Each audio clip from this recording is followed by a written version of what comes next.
Bonjour et bienvenue à cette édition de la Tribune TVHR. La semaine prochaine, en fait, lundi prochain, aura lieu le dîner Grande Rencontre. Ce sera avec le ministre des Finances, Éric Girard. C'est organisé par la Chambre de commerce et de l'industrie du Haut-Richelieu. Je reçois son président-directeur général, M. Michel Milot. M. Milot, bonjour. Bonjour. Bon, alors parlez-nous un peu donc de ce que ce sera, ce grand dîner là, avec M. Girard. Bien, en fait, M. Girard, c'est la première fois qu'on reçoit le ministre des Finances à la Chambre de commerce.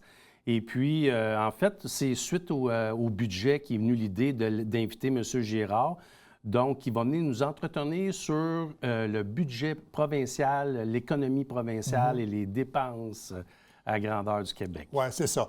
Donc, l'allocution sera suivie d'une période de questions. J'imagine qu'il y aura beaucoup de préoccupations de la part des entreprises d'ici, hein? Oui, parce qu'il y a beaucoup d'impact sur les entrepreneurs et les entreprises depuis au moins un an, on va dire. Donc, oui, puis M. Girard, en fait, lui, ce qu'il a demandé, puis c'est rare que les ministres nous demandent ça, mais il va arriver vers 11h30, puis il va être parmi les gens. OK. Puis il veut jaser avec les gens, puis il va aller chercher le pouls des entrepreneurs qui vont être là. Donc, c'est vraiment le fun qu'ils prennent le temps de jaser avec les entrepreneurs. Qu'est-ce que vous aimeriez qui ressort de ce dîner-là, en tant que président de la Chambre de commerce? Bien, c'est sûr que nous, on veut que ce soit... Oui, c'est les finances du Québec, mais il y a une partie qui s'adresse aux entrepreneurs, puis c'est cette partie-là qu'on aimerait connaître. C'est quoi les projets, puis qu'est-ce que la vision pour les entrepreneurs dans le budget actuel? Qu'est-ce qu'ils ont prévu? Tu sais, là, on a eu un petit peu, on va en jaser tantôt, Mme Fréchette, elle a allégé un peu la fiscalité des entreprises, mais au-delà de tout ça, là, y a-t-il autre chose de prévu? Même si ce n'est pas officiel, c'est ça qu'on va aller tenter de savoir, là, ça va être quoi le coup de main? En fait, je pense qu'une préoccupation, c'est comment compenser avec toute la perte des tarifs douaniers, du coût de la vie, les gens qui consomment un peu moins. Donc, essayer de trouver le juste équilibre là-dedans pour les entreprises et les commerces. Là. Oui, puis tu sais, tout coûte cher, on le dit, le loyer est plus cher, l'épicerie est plus cher. Là, maintenant, le pétrole, le gaz est rendu plus cher pour gazer l'automobile. Donc, les gens sont essoufflés. Puis comment qu'on va faire pour faire un bout de chemin puis aider les entrepreneurs? Parce que c'est pas vrai que les entrepreneurs peuvent faire suivre les salaires au coût de l'inflation. Donc, comment est-ce qu'on peut aider les citoyens là, via les entrepreneurs? Parce que vous avez parlé du prix de l'essence, mais ça a une répercussion sur les consommateurs parce que les entreprises font venir tout ce qu'ils ont besoin pour leur commerce. Exact. Donc, si le prix de l'essence augmente, bien, le prix du produit va augmenter. Donc, le consommateur, en bout de ligne, va payer. Donc, ça a des répercussions sur les entrepreneurs. Bien oui, parce que dans le transport, tu as de la surcharge pour le diesel, là, de la surcharge de carburant. Donc, la facture est refilée à tout le monde. Là. C'est pas vrai que c'est la compagnie de transport qui paye ça ou juste l'entrepreneur. Non, c'est ça. Donc, vous devez être content quand même que M. Girard soit resté au sein du Conseil des ministres, parce que vous ne l'avez sans doute pas booké au moment du Conseil des ministres. Non, on a pris une chance. Oui, on était contents, mais tout de même, son expérience est là, puis ça aurait été quand même... Ça aurait été une surprise qu'il ne soit pas du Conseil des ministres, mais quand même. Exactement. Si on avait été à mi-mandat, exemple, il y aurait eu peut-être des chances qu'on se fasse tirer le tapis en dessous des pieds, mais à quelques mois, là, il n'y avait pas trop de stress. Non. Vous en avez parlé, donc, la nouvelle première ministre, Christine Fréchette, qui a annoncé des baisses d'impôts. Oui. C'est 630 millions sur 5 ans pour soutenir 75 000 PME. Oui. À la base, c'est une bonne nouvelle, mais comment vous voyez ça, vous? Bien, c'est une bonne nouvelle, mais c'est peu. Puis là, on dit, ah oui, mais c'est 630 millions, je suis d'accord, mais ça représente, tu sais, on est parti d'un taux d'imposition sur le bénéfice net de 3,2 à 2,2. Fait que pour une entreprise régulière là, qui fait 500 000 de profit et moins, là, ça représente 5 000 annuellement sur 5 ans, 25 000 Fait on parle dans le communiqué que ça va relancer l'économie, ça va aider les entrepreneurs à s'automatiser ou de mieux investir, mais sur 5 ans, 25 000 c'est minime. Minime. Est-ce que c'est ce qu'on s'attendait? Non. On a un début, mais on va continuer à demander au gouvernement d'aider davantage les entreprises. Ce sera sans doute une des préoccupations au ministre Girard lundi prochain. Si la question ne sort pas, on va s'arranger pour qu'elle sorte. Parce que, soyons honnêtes, là, 5 000 par année, là, avec le coût de la vie qui augmente, avec tous les frais, là, les entreprises ne peuvent pas faire grand-chose avec ça, là. Non, puis au Québec, malheureusement, c'est ici que c'est la plus difficile et qu'il y a le plus de paperasse pour un entrepreneur. Avec le sous-ministre là, Samuel, je cherche son nom, il est venu Poulain? Samuel... Poulain? Poulain, merci beaucoup. On rajoute une nouvelle tâche, mais on en enlève une. Ça, c'est bien. Il y a un bout de chemin qui a été fait, mais il faut encore travailler pour que l'entrepreneur ait plus de temps à se consacrer sur le plancher des vaches, comme on dit, qu'il ait plus de temps à se consacrer à gérer ses RH, puis plutôt que de faire de la gestion. Oui, c'est ça. On va parler du Gala de l'excellence. Maintenant, il y a eu la fin des mises à candidature. Exactement. Il y a quand même eu beaucoup d'inscriptions. Ouais. Peut-être faire le point, donc, sur cette période de mise en candidature. Oui, on a eu 63 mises en candidature. Donc, le jury a rencontré, les jurys, parce qu'il y a eu plusieurs personnes, mais ont rencontré chacune des entreprises par catégorie, puis ont déjà délibéré, ont fait un bon bout de chemin. Donc, ça veut dire qu'on va remettre 27 prix le soir du gala. C'est quand même costaud là, comme gala. Je vous dirais que c'est pas mal dans la moyenne. Il y a une année qu'on avait eu beaucoup plus, mais c'est pas mal dans la moyenne. Donc, 27 prix, 2 bourses jeunes agriculteurs, 3 bourses jeunes leaders qui est remis par différentes personnes, jeunes leaders, Elle Jeunesse. Et puis, personnalité d'affaires, naturellement, qui revient, mention du jury, coup de cœur du Canada français, fait partie de toutes ces 27-là. Oui. Est-ce que vous avez constaté de belles candidatures et surtout une vigueur au niveau des entreprises d'ici? Oui, puis toujours des surprises. Chaque mois, depuis 2013, avant, j'étais sur le conseil d'administration. Depuis 2013, à chaque année, je découvre des entrepreneurs, je découvre des entreprises. Ah oui, c'est fait à Saint-Jean. C'est toujours le fun des entendre puis de participer. Tu sais, nous, soit moi ou Gabriel, on est là pour le timekeeper, le gardien du temps, puis on écoute les entrevues, puis vraiment, on découvre des belles entreprises, des beaux entrepreneurs. Ouais. Donc, ça a été dévoilé récemment. Vous avez profité aussi de la soirée pour dévoiler le duo d'animateurs de cette soirée-là. Et c'est un très bon choix, je dois vous dire. Bien, merci, Tammy Verge et Antoine Vézina. Nous, ce qu'on regarde, c'est l'animation, capter la salle. Les deux font de l'impro, la répartie rapide. Là, sont deux. Ça se peut qu'il y en ait un ou une qui se promène un peu dans la salle, puis qu'on fasse bon cop, bad cop, puis que mettre un petit peu d'animation là, au courant de la soirée. Oui, c'est ça. J'ai travaillé avec Tammy et elle est excellente. Elle est très gentille aussi. Et puis, je pense que vous allez passer une bonne soirée. Ouais. Merci. Vous avez aussi confié la mise en scène à 2 personnes d'ici qui vont donc un peu scénariser cette soirée-là. Oui, toujours avec Françoise Dancause et Thomas Hudson. Ça fait plusieurs années qu'on travaille avec eux. On est satisfait, puis ils font du bon travail, sont habitués avec le gala. Puis ce qui est le fun avec eux, c'est qu'ils participent à toutes nos rencontres du comité gala. Ils amènent des idées, on essaie d'emmener des nouveautés, puis de sortir la boîte, puis de devenir plus attrayant pour les gens qui sont assis dans la salle, puis également pour de mieux présenter les entreprises. Donc, c'est un bonheur, une fierté de travailler avec Françoise et Thomas. On va espérer, par exemple, qu'ils soient disponibles le 5 juin, parce que si le Canadien se rend assez loin en série, là, ils vont peut-être être à la cathédrale. Hein? Bien, ils feront de la sous-traitance pour la cathédrale. En tout cas, je dis ça de même. Puis, honnêtement, ce serait une bonne nouvelle parce que j'aime le hockey. Puis hier, c'était tout un 7e match. Oui. Donc, mais ils feront de la sous-traitance. Je l'ai vu au gala, par exemple. Oui, c'est ça. OK. On va espérer que ce soit entre 2 matchs. Je ne les partage pas. Bon, OK, parfait. On va aussi parler, parce que ça c'est important, c'est la campagne Soyons locales. Il y a différentes activités qui sont organisées pour l'occasion. Oui, on travaille présentement pour le mois du commerce qui est au mois de mai, qui est ce mois-ci, au mois de mai. On travaille sur une carte cadeau plus à saveur locale, que je ne peux pas encore tant vous en parler, fait que je reviendrai vous jaser de la carte cadeau, mais présentement, on est à plus de 50 entreprises qui ont adhéré là, à ce programme-là. Le coût est minime, puis l'argent est tout pris, puis est tout remis en publicité, puis en promotion pour faire connaître le produit. Donc, les entrepreneurs, si vous avez un commerce, c'est le temps, dépêchez-vous. Vous appelez Nathalie à la Chambre de commerce pour vous inscrire. Puis à l'automne, on va avoir un autre projet avec ces cartes cadeaux-là. Donc, n'hésitez pas à nous... Ouais.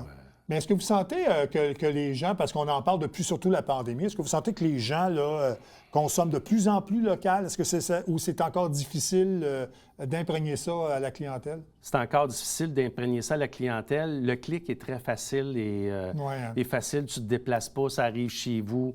Fait que les fuites commerciales, là, c'est énorme encore. Donc, de là qu'on essaie de donner un petit coup de main là, à nos entreprises joannaises. Ouais. Quand je regarde le centre-ville présentement, oui, on a besoin d'aide. On a besoin. À quel niveau on vit avec ça hebdomadairement. Exactement. Merci beaucoup, M. Mineault. C'est un plaisir. Toujours un plaisir de vous recevoir. On fait une pause et on revient tout de suite après.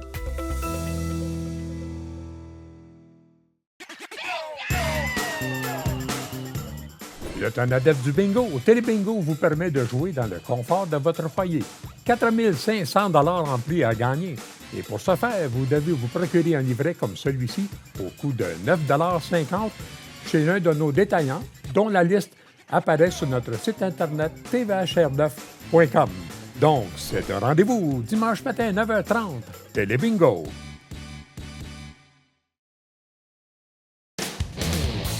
Salut, c'est Alex. Vous savez ce qui est le fun avec Sport Express? C'est pas juste qu'on a une équipe extraordinaire. C'est qu'on vous fait découvrir la relève, des hommes forts, des légendes, des Olympiens, des équipes locales et aussi des gens qui ont à cœur votre quotidien.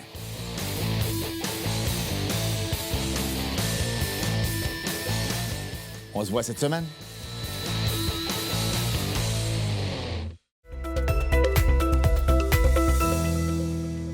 Tout récemment, on apprenait la création d'un fonds d'1 million de dollars afin d'aider les entreprises locales. C'est le Centre d'aide aux entreprises Haute-Montérégie qui aura la responsabilité donc de gérer ce fonds-là. Et pour nous en parler, on a le directeur général du Centre d'aide, M. Martin Lefebvre. M. Lefebvre, bonjour. Bonjour. Bon, parlez-nous donc de ce fonds-là. Là. Je pense que c'est une somme qui a été versée par la Ville de Saint-Jean-sur-Richelieu. Exactement. Donc, parlez-nous de ce fonds. Donc, c'est un fonds d'1 million qui vient de la planification stratégique 2023-2033 de la Ville de Saint-Jean-sur-Richelieu. Donc, avec ce fonds de 1 million, nous, on en a la gestion. Dans le fond, ce qu'on va faire, c'est qu'on va faire comme on fait avec nos autres fonds réguliers, mais c'est spécifiquement réservé aux entrepreneurs de la Ville de Saint-Jean-sur-Richelieu. Bon. En fait, avec ça, vous allez, je pense, viser le développement de nouveaux emplois puis l'innovation des entreprises. Exactement. Donc, on cherche à garder et à maintenir les emplois qui sont ici. Donc, à chaque fois qu'on peut aider une entreprise à rester sur le territoire, on sait qu'il y a beaucoup de reprenariat, de vente. Ouais. Les entrepreneurs sont autour de 55 ans et plus, donc il y a près de 50 000 entreprises qui vont être à reprendre là, dans les prochaines années. En Montérégie, on le voyait dernièrement à l'événement Reprenariat, il y en a peut-être 125 juste dans la prochaine année à Saint-Jean-sur-Richelieu. Donc, on veut être là, on veut être présent avec la Ville pour garder ces emplois-là ici, ces entreprises qui sont là depuis longtemps, on veut les garder ici. Oui, parfait. Donc, vous aurez le mandat de gérer le fonds, comme je le mentionnais. Là. Comment vous allez distribuer ces subventions-là? Donc, les gens, ils s'inscrivent sur notre site ou ils communiquent avec nous pour pouvoir présenter leur projet, si on veut, à notre conseiller. Le conseiller en financement va regarder le projet, va voir, comme on fait avec nos autres fonds, mais va voir la solidité de l'entrepreneur, du projet.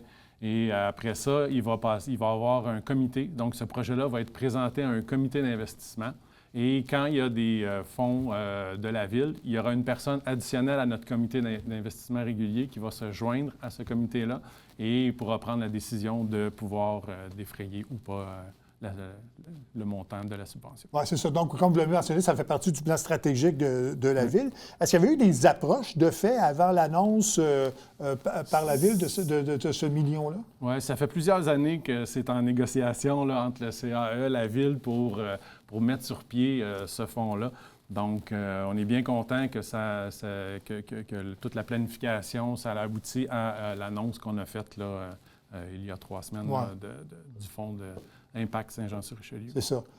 Donc, Quelles sont les démarches? Donc, vous en avez parlé un peu, mais quelles sont les démarches là, pour une entreprise et les sommes disponibles pour ces entreprises-là là, qui ont besoin d'une aide particulière? Donc, dans le fond, les démarches, les gens, ils communiquent avec nous et ensuite, ils sont éligibles, si on veut, à des fonds entre 10 000 et 75 000 $.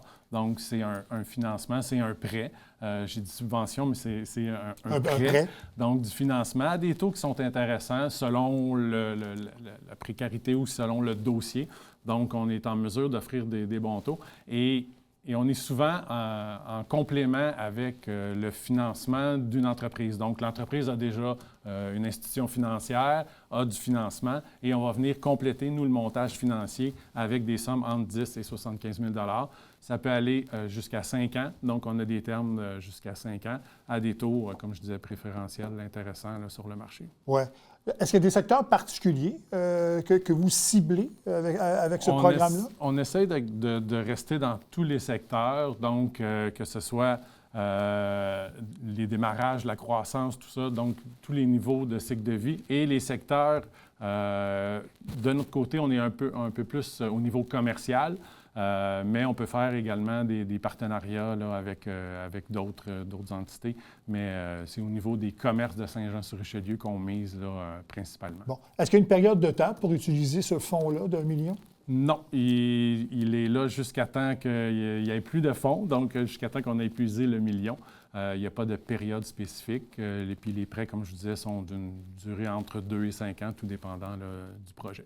Bon, est-ce que vous souhaiteriez que ce soit renouvelable, ce fonds-là? Peut-être pas 1 million, mais qu'une somme soit investie annuellement ou aux 2 ans, par exemple, pour aider justement ces entreprises, parce que ces entreprises-là ont besoin d'aide de plus en plus. Là. Tout à fait. Et j'ai fait un lapsus de subventions tout à l'heure, mais il y a de moins en moins de subventions. Donc, toutes les aides, les financements disponibles, les entreprises sont toujours bien contentes de pouvoir en profiter parce que, justement, dans le marché, au niveau des gouvernements, il y a de moins en moins de subventions qui sont là. Donc, ces aides-là, ces financements additionnels sont importants. Du côté de la Ville, là, présentement, nous, on pense que d'ici... Si tout va bien, je dirais, sur un horizon de peut-être 4 ans, on aurait passé à travers le million, mais ça se peut que ça aille plus vite si la demande est là. Mais on s'attend là, autour de 4-5 ans là, que le fonds... Parce qu'on estime aider combien d'entreprises avec ce fonds-là? Bien, à coût de... 75 000, 75 000, on dit, mettons en moyenne 50 000, là, donc on dirait peut-être une vingtaine d'entreprises, 5-6 entreprises là, par année. Tout dépendant de la demande, mais déjà, avec l'annonce, là, on en a déjà 2 qui sont faits, qui vont être distribués prochainement, et les demandes rentrent. Là, j'en ai reçu d'autres là, aujourd'hui. Donc, une vingtaine par année? Une vingtaine au total, pour le million, là, si on se fie à 50 000. Mais, on s'entend que les besoins sont plus grands que ça. C'est certain. Oui, c'est certain. Et ce n'est pas un hasard qu'on vous ait demandé de gérer ce fonds-là, parce que ça fait 40 ans maintenant que le CAE existe et que vous aidez les entreprises. Peut-être nous parler un peu de la création du CAE, qui a été un des premiers au Québec. Hein? Tout à fait. On était un des 9 premiers là, qui a été créé au Québec en 1985. C'était un programme du gouvernement fédéral. Donc, on a été créé. Maintenant, on fait partie... En 1995, il y a eu une entente, puis cette entente-là, elle est passée au niveau de Développement économique Canada, donc ce que nous, on appelle DEC.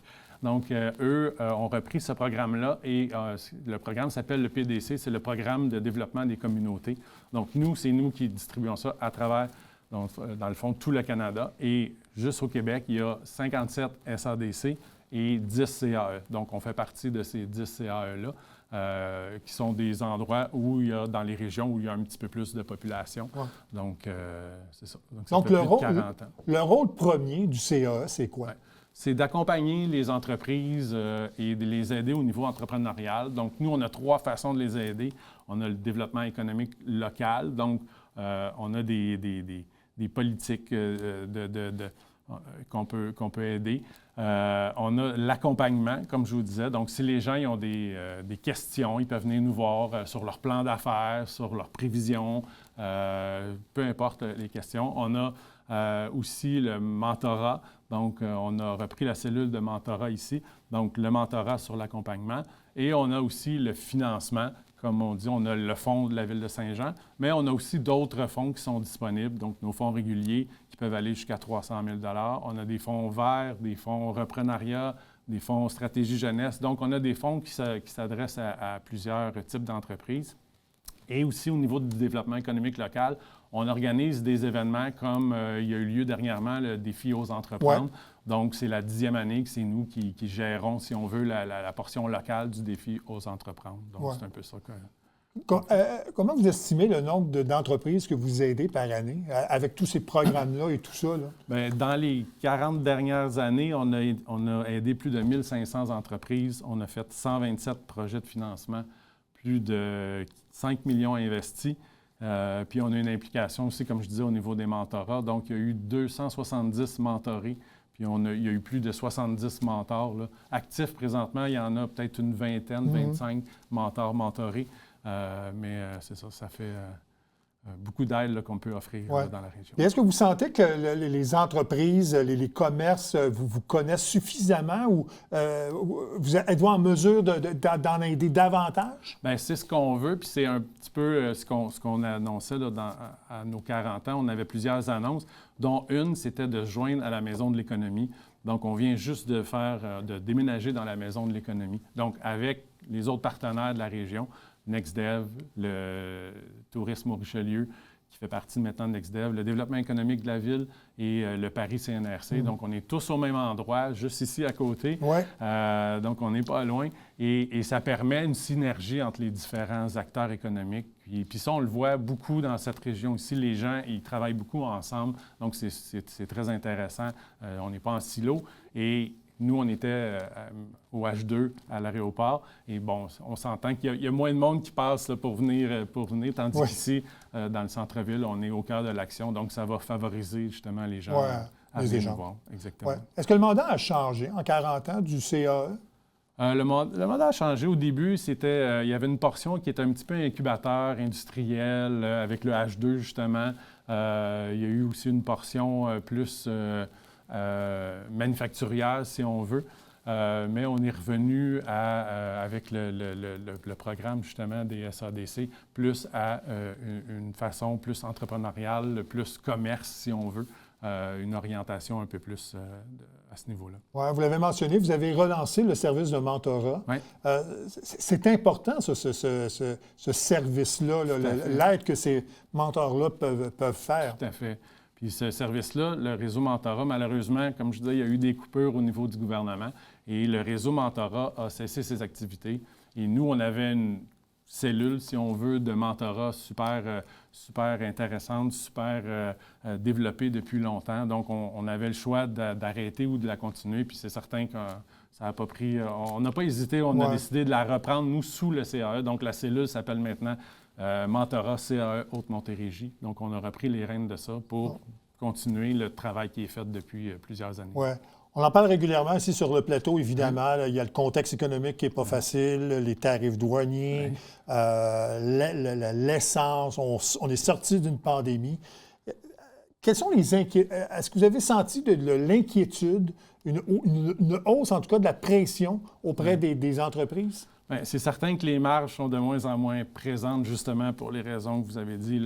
La hausse du prix de l'essence vient jouer beaucoup là-dedans, les tarifs.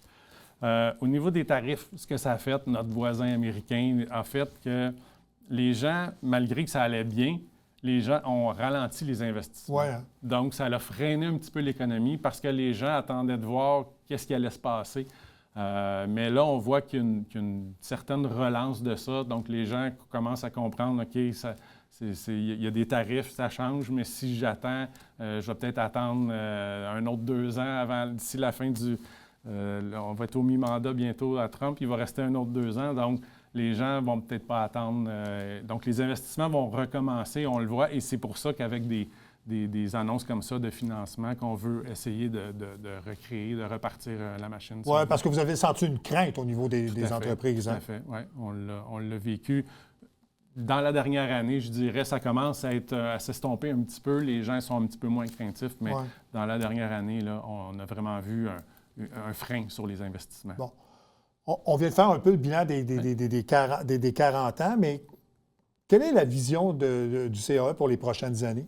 Bien, on a une vision un petit peu, justement, de renouveau. On veut continuer à se renouveler dans le marché, accompagner les gens. J'en ai parlé un petit peu tantôt. Le reprenariat va être quelque chose qui va être important de suivre. Donc, on a des fonds pour aider les gens. On a de l'accompagnement pour ça. Au niveau du démarrage aussi, d'aider les gens. Parce que oui, il y a le reprenariat, mais il y a aussi des gens qui partent des entreprises. Donc, continuer à aider ces gens-là de différentes façons, avec des conseils, avec des prévisions, avec des aides, avec d'autres acteurs. On fait partie beaucoup d'acteurs au niveau économique ici. Donc, on est un maillon de tout ça, mais c'est la force du réseau de tous ensemble qui va aider les entreprises. En tout cas, on va espérer que la situation s'améliore parce Oui. que c'est une situation qui n'est pas facile, Tout à fait. mais on sait qu'il y a des organismes comme la vôtre Tout à fait. et tout ce qui se passe avec NextDev aussi, la Chambre Exactement. de commerce. Donc, c'est important que les gens, de toute façon, aillent chercher des conseils parce que vous êtes là pour ça, On est là pour les ça. aider. Et puis... Et c'est gratuit, donc il faut que les gens peuvent en profiter. Oui, c'est ça. Bien, merci beaucoup, M. Lefebvre, Ben, d'être ça venu me nous en fait parler. plaisir. Merci. Ça complète cette édition de la Tribune TVHR. J'espère que ça vous a plu. Mesdames, Messieurs, à la prochaine. Au revoir.